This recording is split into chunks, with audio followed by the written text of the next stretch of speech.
Hello everyone, I am doctor Rashmi Nalwal. BMS first prof के पदार्थ विज्ञान की लेक्चर सीरीज़ में हमने पिछले वीडियो से पूर्व मीमांसा दर्शन स्टार्ट किया था। हम देखते हुए चल रहे थे कि पूर्व मीमांसा का आयुर्वेद में क्या क्या योगदान है, क्या क्या उन्होंने दिए हैं, जिसमें हमने पूर्व मीमांसा के द्वारा दी गई धर्म की व्याख्या पढ़ ली थी। जो उनका प्रथम सूत्र है अथातो धर्म जिज्ञासा, और दूसरा हमने उनके द्वारा दी गई पूर्व मीमांसा के द्वारा दी गई मोक्ष की परिभाषा पढ़ ली थी। अब तीसरा इनके द्वारा दिया गया एक महत्वपूर्ण सिद्धांत जिसे कहा गया है अपूर्व सिद्धांत। तो देखिए, बेसिकली अपूर्व जो वर्ड है वो किससे मिलकर बना है? अ प्लस पूर्व। पूर्व का मतलब क्या होता है? पूर्व का मतलब होता है पहले, और अ का मतलब होता है उसका अपोजिट या एब्सेंस उस चीज़ की। मतलब पहले नहीं है तो उसका अपोजिट क्या हुआ? बाद में। तो बेसिकली अपूर्व वर्ड का मतलब हुआ जो पहले से नहीं है, यानी जो बाद में है। दोनों अर्थ इससे निकाले जा सकते हैं। अब ये बाद में कुछ करने के लिए कह रहा है ये सिद्धांत। क्या कह रहा है आइए देखते हैं। तो इन्होंने कहा है कि मीमांसा दर्शन ने अपूर्व के सिद्धांत को माना है। ठीक है, अपूर्व का अर्थ है कर्मों से नवीन उत्पन्न होने वाला फल, अर्थात पाप पुण्य का फल। तो यहाँ पर भी क्या है? कर्मों से नवीन उत्पन्न होने वाला फल, मतलब ऐसा कुछ हमने कर्म किया जिससे हमने बाद में किसी नए फल को जन्म दे दिया। ठीक है, यानी हमने कुछ ऐसे पाप या ऐसे कुछ पुण्य किए जिससे हमने बाद में कर्म करने के बाद में हमने कुछ उसका फल डिसाइड कर लिया या उसका फल उत्पन्न कर लिया। ठीक है, वेद कहता है कि स्वर्ग की कामना करने वाले व्यक्ति को यज्ञ करना चाहिए, और यही बात पूर्व मीमांसा वाले भी मानते हैं। अब यहाँ प्रश्न उपस्थित होता है कि यज्ञ तो आज किया जा रहा है और उसका फल किसी भविष्य काल में कैसे मिल सकता है? भूतकाल की वस्तु का फल आज कैसे मिल सकता है? यह तो विरोधाभास है। ठीक है, एक क्वेश्चन अराइज हुआ, अगर आप कह रहे हैं कि यज्ञ करने से स्वर्ग की प्राप्ति होती है, तो जो कर्मों का फल होता है वो तो हमारे पूर्व जन्म में जो हमने कर्म कर दिए या पहले हमने कर्म कर दिए उससे डिसाइड हो जाता है। तो फिर यज्ञ करने से वो वाली बातें अलग हो जाएंगी कि आपने कितने भी पाप किए, आपने यज्ञ कर लिया तो फिर वो पुण्य में बदल के आपको उसके अकॉर्डिंग फल मिल जाएगा। अच्छा, तो ये क्वेश्चन अराइज हुआ कि हम पिछले अपने पापों को भविष्य में की गई अभी वर्तमान में हम यज्ञ करके कैसे मिटा सकते हैं। इस विरोध को दूर करने के लिए मीमांसा दर्शन ने अपूर्व की कल्पना की है। ठीक है, यज्ञ से अपूर्व पुण्य उत्पन्न होता है, यानी बाद में पुण्य उत्पन्न होता है, और अपूर्व से फल स्वर्ग प्राप्त होता है। ठीक है, मतलब ये कहना चाह रहे हैं कि पूर्व में हमने कितने भी चाहे पाप कर दिए हो, लेकिन अगर हम वर्तमान में यज्ञादि कर्म करते हैं तो उससे अपूर्व यानी बाद वाले पुण्य हमारे गिने जाते हैं। एक वो पुण्य कर्म माना जाता है बाद में, और उसके अकॉर्डिंग हमें उसका फल मिल जाता है जो कि स्वर्ग मान लेते हैं। ठीक है, इस तरह क्रिया और फल के बीच अपूर्व माध्यम का कार्य करता है। ठीक है, पहले हमने कुछ क्रिया कर दी गलत, जिसका फल हमें गलत मिलने वाला था, लेकिन उसके बीच का एक माध्यम हमने बना दिया अपूर्व, जिसमें हमने यज्ञादि कर्म कर दिए और उसका फल हमने बदल दिया। अन्य दर्शन इस सिद्धांत को नहीं मानते हैं। ऑब्वियस सी बात है कि हर कोई इस पर रिलाई नहीं करेगा। उनके अनुसार फल देने का कार्य ईश्वरीय शक्ति है, मतलब ईश्वर ही डिसाइड करेगा कि किसको कर्मों के अकॉर्डिंग कैसा फल मिलेगा। अच्छे कर्मों का फल अच्छा और बुरे कर्मों का फल बुरा होता है, इसे कर्म विपाकवाद कहते हैं। तो कर्म विपाकवाद के नाम से भी कभी आगे जाकर पूछा जा सकता है आपके वाइवा में कि कर्म विपाकवाद क्या होता है। तो कर्म मतलब जो भी कार्य हम करते हैं, विपाक मतलब होता है उसका रिजल्ट यानी उसका फल। तो कर्म फलवाद इसे कह सकते हैं। तो कर्म फलवाद क्या हुआ कि जैसा जो कर्म करेगा, अच्छा कर्म करेगा उसका अच्छा फल होगा, और बुरा कर्म करेगा तो उसका बुरा फल होगा। तो यहाँ पर ये हुआ इनका अपूर्व सिद्धांत, जो कि पूर्व मीमांसा के द्वारा दिया गया एक सिद्धांत है। ठीक है, उसके बाद ईश्वरवाद के बारे में मीमांसा दर्शन क्या कहता है? तो इन्होंने माना है कि अनेक विद्वान ये मानते हैं कि मीमांसा जो दर्शन है वो अनीश्वरवादी है, मतलब कि वो ईश्वर में बिलीव नहीं करता है। क्योंकि उसकी कई सारी उन्होंने ऐसे कुछ प्रूफ देखे होंगे, कुछ कोटेशन देखे होंगे जिसमें वो ईश्वर को मान ही नहीं रहा है, इस आधार पर उसे अनीश्वर कह दिया होगा। परंतु नहीं, ऐसा नहीं है। मीमांसा दर्शन भी ईश्वर मानता है, लेकिन मीमांसा ने अनुमान से सिद्ध ईश्वर का निराकरण किया है और वेद सिद्ध ईश्वर को माना है। मतलब उन्होंने ये नहीं माना जैसे अन्य दर्शनों ने क्या माना, किसी ने मान लिया प्रकृति और पुरुष का संयोग जो होता है वो ईश्वर करवाता है, ब्रह्म करवाता है, या फिर कोई और चीज़, किसी पदार्थ की उत्पत्ति, तत्व की उत्पत्ति ऐसे ऐसे ईश्वर के प्रभाव से होती है, ईश्वर किसी चीज़ को जन्म देता है। तो वहाँ पर क्या करा है, हर किसी ने अनुमान लगाया है कि ये चीज़ वैसे तो होनी असंभव है, लेकिन अगर ईश्वर है तो ये चीज़ संभव हो सकती है, ईश्वर ने ये काम किया हो सकता है।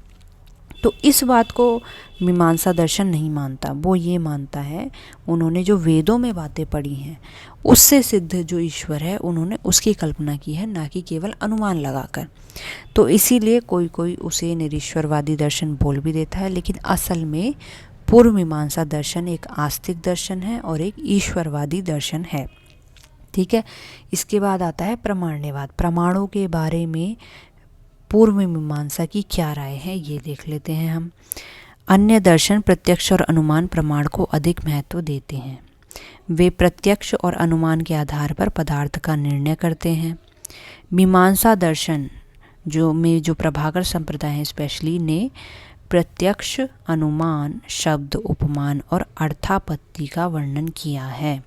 इन्होंने कितने प्रकार के प्रमाण बता दिए? 5। क्या? प्रत्यक्ष, अनुमान, शब्द, उपमान और अर्थापत्ति। इससे पहले अभी तक हम कितने पढ़ रहे थे? हमने सांख्य योग के 3 प्रमाण पढ़ लिए थे, 2 वैशेषिक ने बताए थे और 4 आपके न्याय ने बता दिए थे। इन्होंने कितने बता दिए?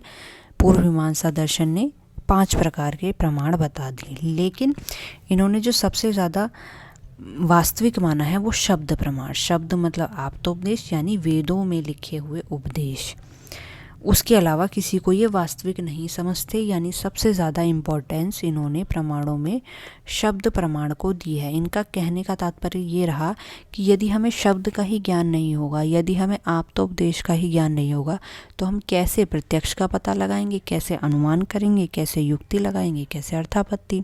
सबसे पहले तो हम वेद में जो ज्ञान पढ़ेंगे उसी के अकॉर्डिंग हमें अन्य ज्ञान होंगे।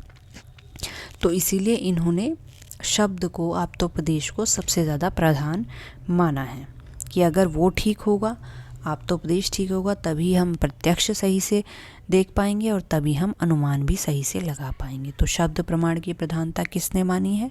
मानी है पूर्व मीमांसा दर्शन ने।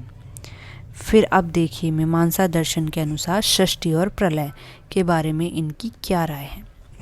ठीक है, सृष्टि के 2 भेद होते हैं इन जनरल, महासृष्टि और खंड सृष्टि। उसी तरह प्रलय के भी महाप्रलय और खंड प्रलय 2 भेद होते हैं। सृष्टि से मतलब आप समझ सकते हैं किसी भी चीज़ की उत्पत्ति, किसी भी चीज़ का जन्म। ठीक है, और प्रलय से मतलब समझ सकते हैं पूरी तरीके से विनाश, किसी चीज़ का पूरी तरीके से विनाश हो जाना। महासृष्टि में परमाणुओं से द्वयणुक आदि द्वारा पंचमहाभूत पर्यंत सृष्टि का निर्माण होता है। क्या मतलब? महासृष्टि उस प्रोसेस को कहा गया है जब परमाणु आपस में मिलकर द्वयणुक बनाते हैं, त्रिसरेणु बनाते हैं, कई सारे परमाणु मिलकर एक किसी नई चीज़ की उत्पत्ति करते हैं, तो उसे क्या कहा गया? महासृष्टि। इसी के विपरीत होती है महाप्रलय, यानी महासृष्टि में तो परमाणु आपस में आके जुड़ रहे हैं और महाप्रलय में सारे परमाणु बिखर जाएंगे, यानी दूर हो जाएंगे, उनका वियोग हो जाएगा।